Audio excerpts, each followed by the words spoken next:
ستا قدمونو کې به سر کېږدم او وبجاړم خپلې پښتو له به عمري سزا ورکړمه د دې نه زیات خو ماله چل له سړیتوب نه راځي چې ستا کنځلو ته هم نن ستا دادا ورکړمه ستا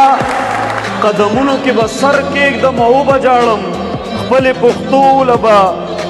عمري سزا ورکړمه د دې نه زیات خو ماله چل له سړیتوب نه راځي چې ستا کنځلو ته هم نوم ستا دادا ورکړمه کمکلې زما جذبه د ابراهیم د زما نیت مسلمان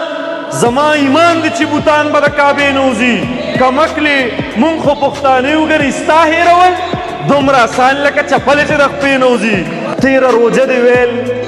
راځم په دې کې هم رانغلې تیره روجه دی ویل راځم په دې کې هم رانغلې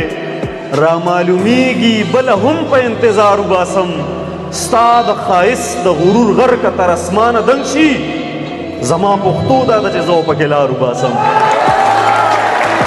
ستا د ښایست د غرور غر که تر اسمانه دنګ شي زما پښتو دا ده چې زه پکې لار وباسم بل ځای زما جذبه د ابراهیم د زما نیت مسلمان زما ایمان دی چې بوتان به د کعبې نه وځي مونږ لیونو خو د حالاتو سره ژوند کړی دی زور خو به ستاسو د کمزورې حوصلې نه وځي کمکلې مونږ خو پښتانه یو ګنې ستا هېرول دومره اسان لکه چپلې چې د خپې نه وځي کمکلې زما جذبه د ابراهیم د زما نیت مسلمان زما ایمان دی چې بوتان به د کعبې نه وځي کمکلې مونږ خو پښتانه یو ګنې ستا هېرول دومره اسان لکه چپلې چې د خپې نه وځي هغه یارانو هم په نیمه لار کې پرېښودمه کوم چې به ما سره د پنجو په سر تلل یو تسلسلو دوه کارونه به کېدل په لاره چا شو کول او چا ګلونه به کرل په لاره هغه یارانو هم په نیمه لار کې پرېښودمه کوم چې به ما سره د پنجو په سر تلل په لاره هغه یارانو هم په نیمه لار کې پرېښودمه کم چې به ما سره د پنجو په سر تلل په لاره هغو کې سا راغله اوس ما ته په لار کندې کني هغه کوم مړي چې ما ځان پسې راښکل په لاره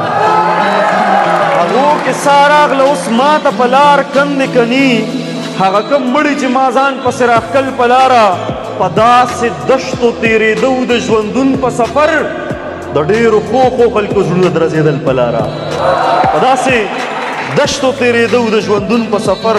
د ډېرو ښو خلکو زړونه درزېدل په لاره ما که پرچار د خپلواکۍ په لر او بر کړی دی دا وصیت راته بابا دا شنغر کړی دی په سره غرمه کې مې د سرو ګلونو کر کړی دی ما ته توجه شئ ښه راویښ شئ راویښ په سره غرمه کې مې د سرو ګلونو کر کړی دی ما د خپل وجود په وینو به خوړ کړی دی ما که پرچار د خپلواکۍ په لر او بر کړی دی دا وصیت راته بابا دا شنغر کړی دی په سره غرمه کې مې د سرو ګلونو کر کړی دی ما د خپل وجود په وینو به خوړ کړی دی ما که پرچار د خپلواکۍ په لر او بر کړی دی